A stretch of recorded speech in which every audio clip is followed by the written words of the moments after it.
ఈ రాష్ట్రంలో ఏ పార్టీ కూడా మా మాలల పక్షాన లేదు. అంటే మీకు తెలిసే ఉంటుంది.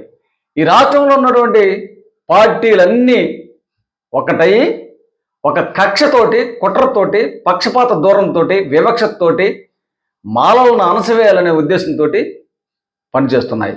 అయితే మీరు గమనించే ఉండొచ్చు, ఈ రాష్ట్రంలో ఉన్నటువంటి పార్టీలన్నీ ఈ విధంగా మాలలను అణగదొక్కాలనే ఉద్దేశంతో ఏదైతే అధికారం చేతిలో ఉందని సుప్రీంకోర్టు చేత దురుద్దేశంతో ఒక దుర్మార్గమైనటువంటి మరి తీర్పునిప్పించి ఈరోజు ఆంధ్రప్రదేశ్ రాష్ట్రంలో వర్గీకరణ కోసం ఆర్డినెన్స్ తీసుకొస్తే ఏ పార్టీ అయినా, ఒక పార్టీ కాకపోయినా ఒక్క పార్టీ అయినా వచ్చి మీడియా సమావేశాన్ని ఏర్పాటు చేయడం కానీ, లేకపోతే పత్రిక ప్రకటన ఇవ్వడం కానీ, లేకపోతే ఇది రాజ్యాంగ వ్యతిరేకమో ప్రజాస్వామ్య వ్యతిరేకమో మరి అని ఖండించడం కానీ చేసినయా? మీరు చెప్పండి.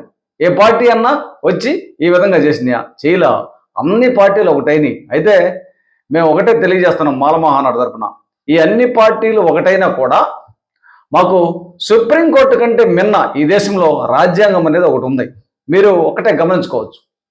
పక్క మన తమిళనాడు రాష్ట్రంలో ఆ రోజు జల్లికట్టు వద్దని చెప్పి సుప్రీంకోర్టు ఆర్డర్ ఇస్తే, సుప్రీంకోర్టు ఆర్డర్ను ధిక్కరించే విధంగా ఆ రాష్ట్రంలో ఉన్నటువంటి ప్రజలందరూ ఒకటై పట్టుదలతోటి రాజ్యాంగం ప్రకారం మళ్ళా జల్లికట్టును సాధించుకున్నారు. అదేవిధంగా మేము ఆంధ్రప్రదేశ్ రాష్ట్రంలో ఏం చేస్తామంటే, గతంలో ఉమ్మడి ఆంధ్రప్రదేశ్ రాష్ట్రంలో ఇదే చంద్రబాబు నాయుడు 2000 సంవత్సరంలో ఆర్డినెన్స్ తీసుకొచ్చాడు వర్గీకరణ కోసం. అయితే దీన్ని ఆ రోజు సుప్రీంకోర్టు కొట్టివేయడం జరిగింది.